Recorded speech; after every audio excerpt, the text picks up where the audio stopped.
Živjeli, moje ime je Jurica Rujić, pomorac sa više od 20 godina iskustva, te bivši profesor pomorske škole u Zadru. Naslov ovoga videa je Welcome on board ili Safety Induction, a posebnost ovog videa je to što se tiče svih, bez obzira da li ste profesionalac ili početnik. Dakle, svaki put kad dođete na neki novi plovni objekt, da li je to brod ili statični objekt, da li je to platforma, slijedi vam Safety Induction. Na platformi to najčešće radi safety oficir ili medic, a na brodovima to rade obično časnici, da li je to treći, drugi ili prvi, već ko je nadležan za to. Svrha ove prezentacije je vas upoznati sa sigurnosnim standardima kompanije, te vam dati smjernice kako se ponašati u slučaju opasnosti ili da li je to samo vježba. Nakon što su safety oficiri ili neki od oficira odradili tu prezentaciju, vi ćete potpisati nekakve formulare, te nakon toga slijedi šetnja po brodu ili platformi te upoznavanje sa lokacijama u slučaju nužde. Ovo je praktični primjer Safety Inductiona ili Welcome on board Inductiona za dotični projekt. Dakle, ovo je Unit Induction, odnosno upoznavanje sa objektom, u ovom slučaju Jack Up Barge. Nekakve praktične informacije, Jack Up Barge QHSE Policy, Safety Principles, to su neke stvari koje moramo također paziti, ponašati se kao profesionalci i dati primjer drugima, dati odgovor, primati pitanja, odgovarati na pitanja, to je jako bitno. Life saving rules ili golden rules, dakle to su pravila, na primjer rad na visinama, da svaki put trebate tražiti permit to work prije nego što idete na posao, nemojte hodati ispod visećeg tereta, nemojte koristiti neku opremu koju ne znate koristiti, dropped objects i tako dalje. To su neka bazična pravila kojih se svi moramo pridržavati. Stop work policy ili SWP, to je uglavnom jedno pravilo kojeg se svi moramo pridržavati i vrijedi za sve jednako. U ovom pravilu ne postoje rankovi, odnosno činovi, dakle svak može zaustaviti nekoga ako vidi da taj neko radi nešto nesigurno i može dovesti u opasnost sebe ili druge. Safety Observation Reports, to je jedna kartica u kojoj upisujete svoje obzervacije i pomoću tog sistema se prenosi poruka da li nešto treba popraviti, da li nešto treba unaprijediti i da li postoje nekakve opasnosti na samom objektu. Znači čisto prenošenje poruke, nikada u takvu vrstu obzervacije ne upisujete nečije ime i prezime, bitno je prenijeti poruku, a ne okriviti nekoga. Dakle, ovo su safe working procedures, ovo svak treba znati. Drugs, alcohol and smoking policies. Naravno, na svim objektima postoji smoking area gdje se može doći, ako pušite, pušiti. Na nekim objektima je to i zabranjeno, ali u većini nije, tako da uvijek postoji mjesto za pušače. Kućna pravila, dakle ovo su neka pravila kojih se moramo pridržavati.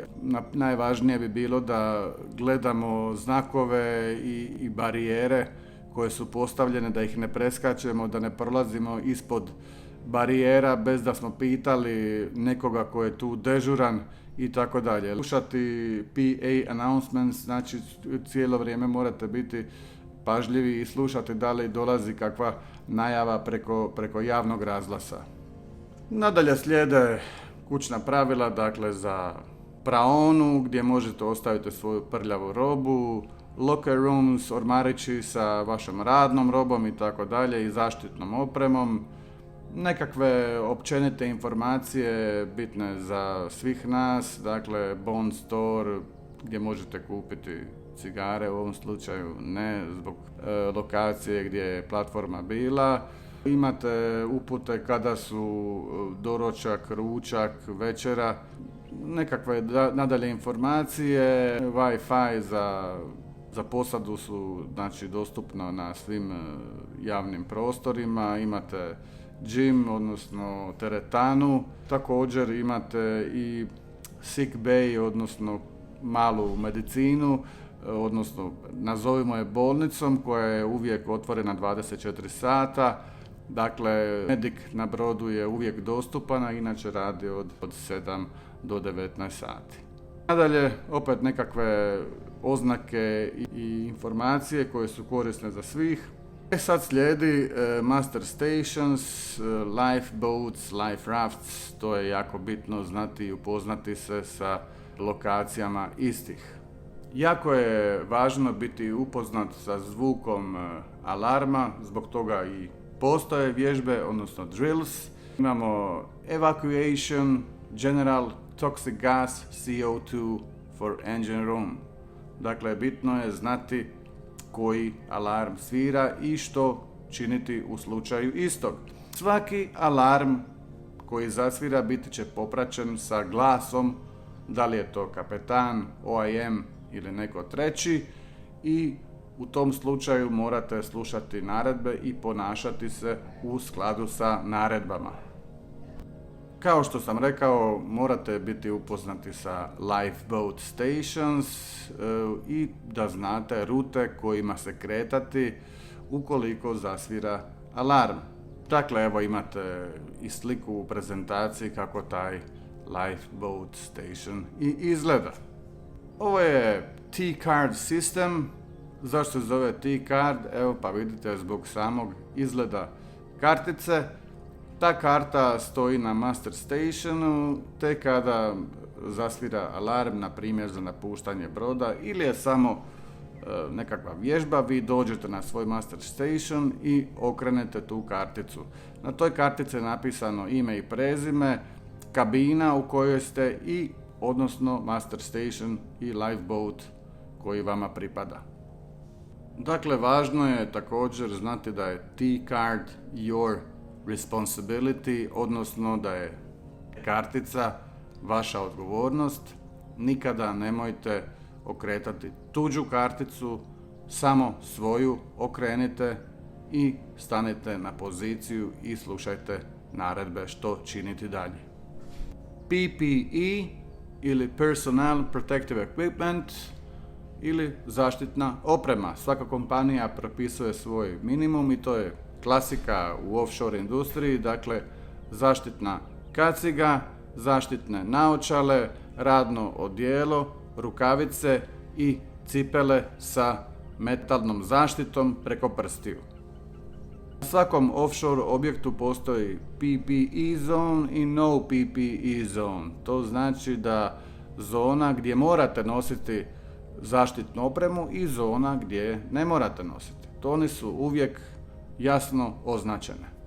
Life saving appliances ili oprema za spašavanje života. U svojim kabinama ćete naći prsluk za spašavanje koji u slučaju ako zasvira alarm i vi se nađete u kabini morate ga obući i krenuti prema Master Stationu, ili u slučaju da ste zatekli dok je alarm svirao na radnom mjestu, krenut ćete prema Master Stationu i tamo ćete naći u kutijama spremne prsluke za spašavanje.